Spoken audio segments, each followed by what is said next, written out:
Sebelumnya, Bismillahirrahmanirrahim. Assalamualaikum warahmatullahi wabarakatuh. Waalaikumsalam warahmatullahi wabarakatuh. Wassalatu wassalamu ala rasulillah. Sebelum kita mulai langkah lebih baik kita berdoa dulu. Rabbi shrah li sadri wa yassir li amri wahlul 'uqdatam min lisani yafqahu qawli. Allahumma la sahla illa ma ja'altahu sahla wa anta taj'alul hazna idza syi'ta sahla. Alhamdulillah, kita lanjutkan dari kelompok kami, kelompok 8 tentang pengorganisasian. Sebelumnya perkenalkan, saya Muhammad, NIM 674. Dilanjutkan itu. Saya sendiri dengan Daiwi Margana dengan NIM 708. Saya Fian dengan NIM 682. Saya Laude Muhammad Irfan, NIM 678. Oke. Untuk materi pertama mungkin dari saya.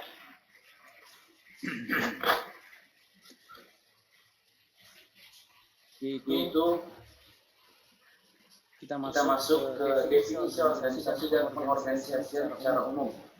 Apa itu definisinya? Yang pertama, organisasi dapat diartikan sebagai dua atau lebih orang yang berada di dalam suatu wadah yang sama dan memiliki satu tujuan. Yang kedua, pengorganisasian atau organizing adalah proses untuk merancang struktur formal, mengelompokkan dan mengatur serta membagi tugas-tugas atau pekerjaan di antara para anggota organisasi agar tujuan organisasi dapat dicapai dengan efisien. Definisi menurut para ahli. Ambil dua. Menurut Stephen Robbins, yaitu pengertian organisasi adalah sebuah kesatuan sosial yang dikoordinasikan secara sadar dengan sebuah batasan yang relatif dapat diidentifikasi yang bekerja atas dasar yang relatif menerus untuk mencapai tujuan bersama atau sekelompok tujuan. Yang kedua, menurut Shermore Horn, pengorganisasian adalah proses mengatur orang dan sumber daya lain untuk mencapai sebuah tujuan bersama. Jadi lanjut. Struktur pengorganisasian. Oke. Struktur organisasi adalah sebuah hierarki atau jenjang atau garis yang bertingkat berisi komponen-komponen pendiri dan penyusun perusahaan yang menggambarkan adanya pembagian kerja dan bagaimana aktivitas dalam perusahaan berbeda mengkoordinasikan. Struktur ini mengandung unsur spesialis kerja, standarisasi, koordinasi, dan sentralisasi atau desentralisasi dalam pembuatan keputusan dan saran ukuran satu rupiah. Oke, lanjut. Karakteristik struktur organisasi. Struktur organisasi memiliki dua karakteristik. Yang pertama, keseimbangan dalam organisasi. Apa sih itu keseimbangan dalam organisasi? Sebuah organisasi dapat dikatakan seimbang atau imbang apabila masing-masing bagian atau fungsi dialokasikan modal dan tenaga kerja yang sesuai dengan sumbangannya terhadap pencapaian tujuan. Yang kedua, fleksibel. Apa itu fleksibel? Fleksibel merupakan kemampuan dari struktur organisasi untuk menyesuaikan diri terhadap semua perubahan-perubahan yang terjadi. Contohnya seperti perubahan kegiatan, perubahan jumlah karyawan, perubahan formasi jabatan, dan lain sebagainya. Oke, lanjut. Kita masuk ke elemen struktur organisasi. Apa sih yang ada di situ? Yang pertama, spesialisasi pekerjaan. Apa itu? Tugas-tugas dalam organisasi yang dibagi-bagi. Yang kedua, departementalisasi. mengelompokkan pekerjaan secara bersama-sama. Yang ketiga, rantai komando, garis wewenang menjelaskan siapa bertanggung jawab pada siapa. Itu orang yang bertanggung jawab. Yang keempat, rentang kendali, jumlah bawahan yang dapat diarahkan di bawahannya berapa saja. Yang kelima, sentralisasi dan desentralisasi, yaitu mengacu pada sejauh mana tingkat pengambilan keputusan organisasi. Yang keenam, formalisasi pekerjaan di dalam organisasi dilakukan. Mungkin itu saja dari saya. Mungkin bisa dilanjut oleh Mas Dewa. Ya, selanjutnya saya jelaskan mengenai dengan struktur pengorganisasian. Struktur pengorganisasian sendiri jenis-jenisnya dibagi beberapa bagian, yaitu yang pertama ada struktur organisasi fungsional atau functional structure organization. Pembagian kerjanya dilakukan berdasarkan fungsi pada masing-masing manajemen, antara lain seperti manajemen keuangan, manajemen pemasaran dan sumber daya manusia, manajemen produksi, dan lain-lain. Yang kedua ada struktur organisasi divisional atau divisional structure organization. Struktur organisasi yang melakukan pengelompokan berdasarkan pada kesamaan produk, jasa atau servis atau layanan, pasar, dan letak geografisnya. Jenis struktur organisasi ini lazimnya diterapkan pada sebuah perusahaan berskala menengah hingga ke perusahaan besar. Karena biasanya operasional yang dikeluarkan akan lebih tinggi jika dibandingkan dengan struktur organisasi fungsional. Lanjut, yang keempat ada struktur organisasi lini, yaitu hubungan antara atasan dengan bawahan terjadi secara langsung dan vertikal, di mana sejak dari pemimpin tertinggi sampai dengan karyawan dengan jabatan terendah dalam struktur organisasi ini dihubungkan dengan garis komando atau garis wewenang. Struktur ini juga lebih dikenal dengan struktur organisasi militer. Lanjutnya yang terakhir, struktur organisasi lini dan staf. Jenis struktur organisasi ini adalah penggabungan antara beberapa kombinasi dari struktur organisasi, tapi tugas pimpinan dibantu oleh beberapa staf. Setiap staf pada struktur organisasi lini dan staf memiliki peran dalam memberikan saran, masukan, bantuan pikiran, ide-ide, dan gagasan baru, serta data-data informasi yang dibutuhkan oleh pemimpinnya. Lanjut, struktur organisasi matriks atau biasa disebut matrix structure organization, yaitu penggabungan antara struktur organisasi fungsional dengan struktur organisasi divisional. Struktur organisasi matriks sangat cocok diterapkan pada perusahaan berskala besar hingga perusahaan-perusahaan tingkat multinasional karena kemampuannya mencapai tingkat koordinasi yang sangat diperlukan dalam menjawab tuntutan ganda pada lingkungan perusahaan. Yang terakhir ada struktur organisasi komite atau proyek. Dalam struktur organisasi ini, setiap tugas kepemimpinan dan tugas-tugas khusus lainnya harus dilaksanakan dan dipertanggungjawabkan secara kolektif oleh sekelompok pejabat yang berupa dewan atau komite. Organisasi dalam komite biasanya terdiri dari pimpinan komite atau eksekutif komite yang merupakan pimpinan dengan kewenangan lini dan staf komite yang merupakan karyawan dengan kewenangan staf. Lanjut, desain dari struktur pengorganisasian. Desain organisasi adalah pola tentang hubungan antara berbagai komponen dan bagian organisasi.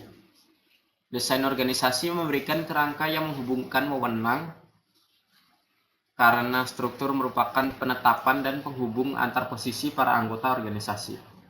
Jika seseorang memiliki suatu wewenang, maka dia harus dapat mempertanggungjawabkan wewenangnya tersebut. Selain memiliki struktur, organisasi juga memiliki desain organisasi.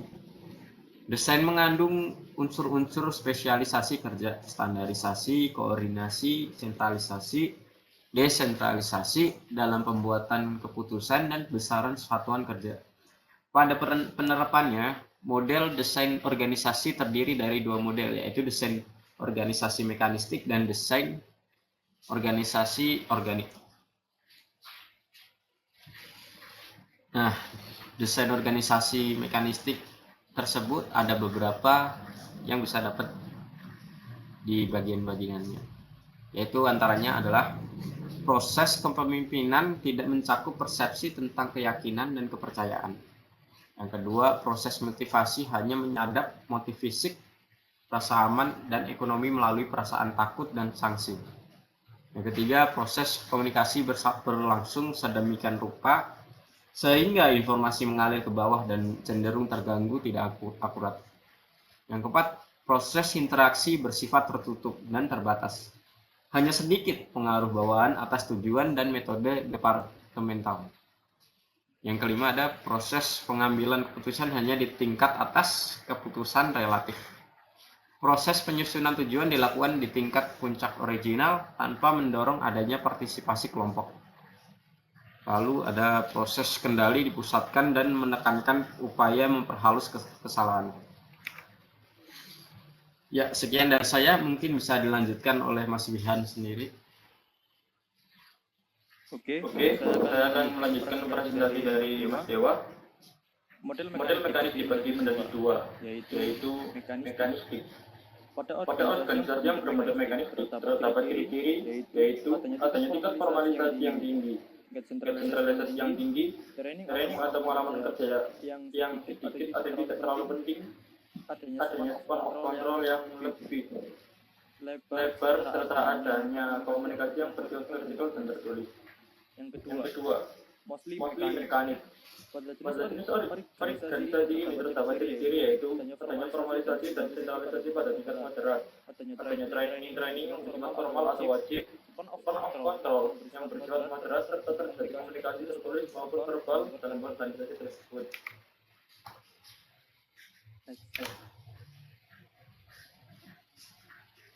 Desain organisasi organik. Ciri-cirinya yaitu yang pertama, proses kepemimpinan mencakup persepsi tentang keyakinan dan kepercayaan antara atasan dan bawahan dalam segala persoalan. Selanjutnya, proses motivasi berusaha menimbulkan motivasi melalui metode partisipasi.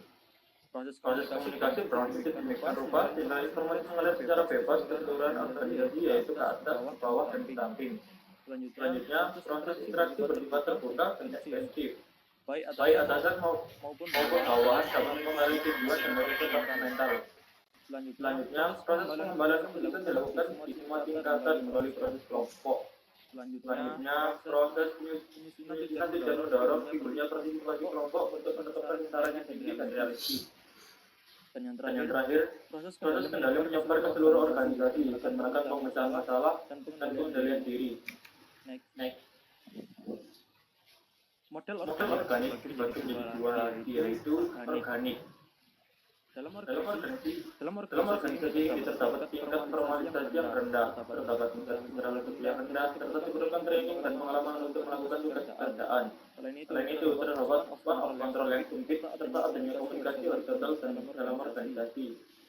Asli organik, yaitu formalisasi dan sentralisasi yang terdapat terbatas di tingkat moderat. Selain itu, diperlukan pengalaman kerja yang banyak dalam organisasi ini. Terdapat span of control yang bersifat antara moderat sampai lebar, serta lebih banyak komunikasi horizontal yang bersifat verbal dalam organisasi tersebut. Berikut adalah tabel perbedaan model mekanik dan organik. Yang pertama, struktur model mekanik. Proses kepemimpinan tidak mencakup persepsi tentang keyakinan dan kepercayaan. Bawahan merasa tidak bebas mendiskusikan masalah dengan atasan. Sedangkan struktur model organik, proses kepemimpinan mencakup persepsi tentang keyakinan dan kepercayaan antara atasan dan bawahan dalam segala persoalan. Bawahan merasa bebas mendiskusikan masalah dengan atasan.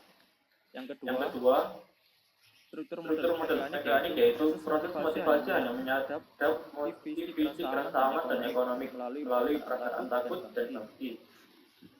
Sedangkan untuk struktur model organik, proses motivasi berusaha menimbulkan motivasi melalui metode partisipasi.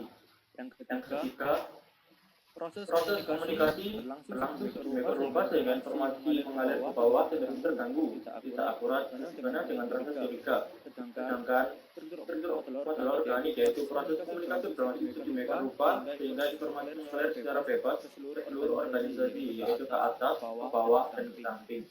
Yang keempat, proses interaksi bersifat tertutup dan terbatas. Sedangkan untuk struktur model organik, proses interaksi bersifat terbuka dan ekstensif. Yang kelima, untuk struktur model mekanik yaitu proses pengambilan keputusan hanya terjadi di tingkat pusat, tingkat puncak. Sedangkan untuk struktur model organik, proses pengambilan keputusan dilakukan di semua tingkatan melalui proses kelompok. Yang keenam, proses penyusunan juga dilakukan di tingkat puncak organisasi tanpa mendorong adanya partisipasi. Sedangkan untuk struktur model organik, proses penyusunan tidak mendorong timbulnya partisipasi kelompok untuk menetapkan kesepakatan yang tinggi. Dan yang terakhir, untuk struktur model mekanik, proses kendali, menyusun dan menekankan upaya memperhalus kesalahan dan kekeliruan yang terjadi. Sedangkan untuk model mekanik, proses kendali menyebar ke seluruh organisasi, menekan pemecahan masalah dalam semua organisasi sendiri. Itu mungkin sekian dari saya. Selanjutnya akan dilanjutkan oleh Mas Laude. Monggo. Terima kasih Mas Ian. Selanjutnya ada macam-macam desain organisasi. Yang pertama ada desain organisasi tradisional. Struktur yang simpel, departemensialisasi rendah. Kedua ada struktur yang fungsional atau pembagian departemen berdasarkan fungsi. Yang ketiga struktur yang divisional. Ada terdiri dari beberapa divisi dan terbatasnya otonomi di bawah koordinasi dan kontrol dari bagian atas perusahaan. Ada desain organisasi kontemporer. Yang pertama tim terstruktur. Terdiri dari beberapa grup kerja dengan memberi wewenang kepada karyawan untuk manajemen diri sendiri. Yang kedua, matriks dan struktur proyek. Para spesialis ditugaskan untuk mengerjakan proyek yang dipimpin oleh seorang project manager. Yang ketiga ada organisasi tanpa batas-batas organisasi yang jelas. Atau desain organisasi yang fleksibel dan tidak terstruktur, yang cenderung untuk tidak terdapat penghalang antara organisasi dengan para pelanggan dan supplier. Next.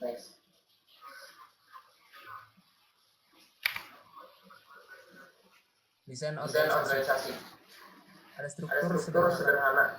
Struktur yang didirikan dengan kadar departementalisasi yang rendah, tentang kendali yang luas, wewenang yang pusat pada seorang saja, dan sedikit formalisasi. Struktur sederhana paling banyak dipraktikkan dalam usaha-usaha kecil, di mana manajer dan pemilik adalah orang yang satu dan sama. Ada birokrasi. Struktur dengan tugas-tugas operasi yang sangat rutin yang dicapai melalui spesialisasi. Aturan dan hubungan yang sangat formal. Tugas-tugas yang dikelompokkan ke dalam berbagai departemen fungsional, wewenang terpusat, tentang kendali yang sempit, dan pengambilan keputusan yang mengikuti rantai komando. Ketiga, struktur matriks. Struktur yang menjadikan garis wewenang ganda dan menggabungkan departementalisasi, fungsional dan produk. Struktur matriks dapat ditemukan di agen-agen periklanan, perusahaan pesawat terbang, laboratorium penelitian, dan sebagainya. Next. Strategi dan desain. Faktor mempengaruhi struktur organisasi. Ada pertama strategi organisasi.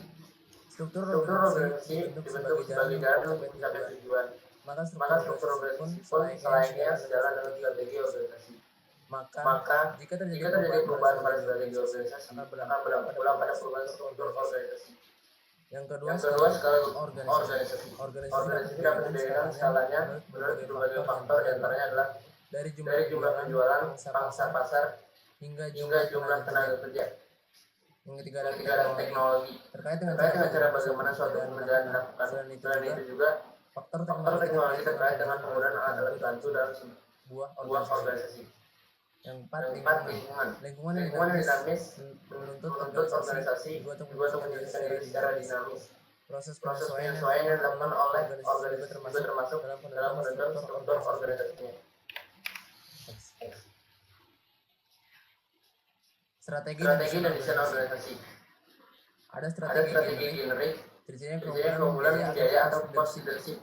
Menyatakan bahwa perusahaan akan mengungguli persaingannya dengan menjadikan produsen biaya rendah. Ada diferensi atau differentiation, penciptaan produk yang diperkirakan akan menjadi produk unik. Tiga ada fokus, meliputi pencapaian keunggulan biaya atau diferensiasi atau keduanya dipangsa pasar tertentu. Ada strategi pertumbuhan. Ciri-cirinya pertama perluasan volume atau penambahan produksi, kedua perluasan geografis atau memperluas wilayah kerja. Yang ketiga ada integrasi vertikal, misalkan fungsi yang lain untuk menarik pelanggan. Diversifikasi, penciptaan dan pengembangan. Ada tujuan pengorganisasian. Tujuan pengorganisasian adalah agar pembagian kerja dapat dilakukan dengan penuh tanggung jawab. Pembagian tugas diharapkan dapat meningkatkan keterampilan masing-masing anggota atau spesialisasi dalam melakukan tugas yang ditugaskan. Jika organisasi dijalankan dengan kejam dan tidak sesuai dengan bidang keahliannya, bukan tidak mungkin akan menimbulkan kesalahan dalam pelaksanaan pekerjaan. Berikut ada beberapa tujuan dari pengorganisasian. Yang pertama membantu koordinasi, yang kedua memperlancar pengawasan, yang ketiga maksimalisasi manfaat spesialisasi, yang keempat menghemat biaya, yang kelima meningkatkan kerukunan hubungan antar manusia. Terima kasih.